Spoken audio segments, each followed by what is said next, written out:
ধনী হইয়া যাও গরিব, তোমার এক চোখ কানা রাতির না এক চোখ নাই রাতির হাই, নোয়াখাইডা খাটা সেনবাগের রাজাকার, তোর 14 গোষ্ঠীর রাজাকার আমি জানি। নোয়াখাইডা খাটা ছোট লোক গরিব, 3 বেলা ভাত খাস, মদ খা মদ খা, মদ না খেলে তুই মানুষ হবি না। মালেক আফসারি, তোকে আমি ভাইরাল করে দিচ্ছি, আমি তোকে জুতা দিয়ে পিঠাবো না, বুঝছাস?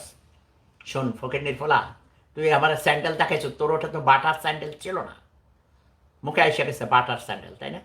ওটা তো চপ্পল ছিল। তুই গরিব গরিব, তুই গরিব। শোন, ওই যাদের গোড়া শক্ত, ইজ্জতের গোড়া অনেক শক্ত, ওই বাটার স্যান্ডেল দিয়ে পিটাইলেও এই ইজ্জত যায় না। আমার হাসুয়া পারে কত মানুষ কত গালি দেয়, কত কিছু। আমি কিন্তু হাসুয়া পাকে কখনো গালি দিইনি, জাতির পিতাকেও গালি দিইনি। এটা হলো তোদেরকে মানুষ করার জন্য।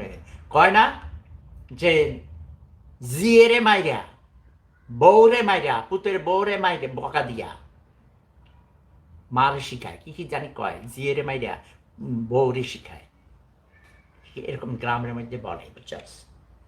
আমার হাসু আপাকে আমি বেশি ভালোবাসি, অনেক বেশি শ্রদ্ধা করি, তার কাছেই বুক ভরা আশা।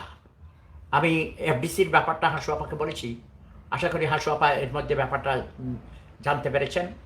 হাসু আপার অ্যাডভাইজাররা এর মধ্যে কয়েকজনের সাথে আমি কথা বলেছি, তারা হাসু আপাকে ব্যাপারটা বলবেন এবং এফডিসির ব্যাপারটাকে আরও কঠোর হস্তে দমন করতে হবে। কারণ এফডিসিকে একটা ব্যবসাখানা খানকিপাড়া বানাই দিছে, প্রস্টিটিউট বানাই দিছে ওখানে।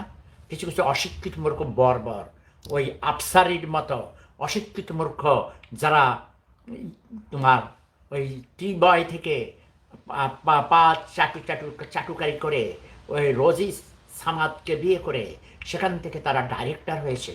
ওরা মানুষের সেন্টিমেন্ট নিয়ে কাজ করে। এটা অশিক্ষিত মূর্খ লোক কি ছবি বানাইছে আমি দেখলাম, ভাই ওখানে শিকার কিছুই নাই, নকল করেছে, বুঝছেন না?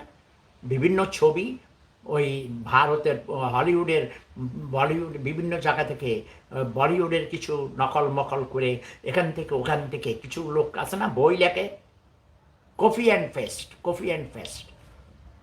ইয়েস, আমি নাম বলবো না, আমি অনেককে চিনি, কারণ আমি একজন জাত কবি, আমি জন্মগতভাবে কবি, আমি নিজে কবিতা লিখি। আমার কবিতা অনেকে নকল করেছেন। কবি শামসুর রহমান আমার স্বাধীনতা কবিতা নকল করেছে ভাই। আজকে ডক্টর আবু হেনা মোস্তফা কামাল স্যার যদি বেঁচে থাকতেন তাহলে এটার প্রমাণ আমি দিতে পারতাম। আমি স্যারকে বলেছিলাম, প্রফেসর ডক্টর আবু হেনা মোস্তফা কামাল ঢাকা বিশ্ববিদ্যালয়ের বাংলার প্রফেসর ছিলেন, আমার অত্যন্ত প্রিয় শিক্ষক ছিলেন। তো স্যারকে আমি বলেছি, স্যার দেখেন আমার কবিতা আমি কিন্তু অনেককে দিয়েছি, অনেক কবিদেরকে, এবং আমি সেগুলো, কবি নির্মলেন্দু গুণ আমার অত্যন্ত প্রিয় কবি, বর্তমানে বাংলা সাহিত্যের সবচেয়ে বড় কবি।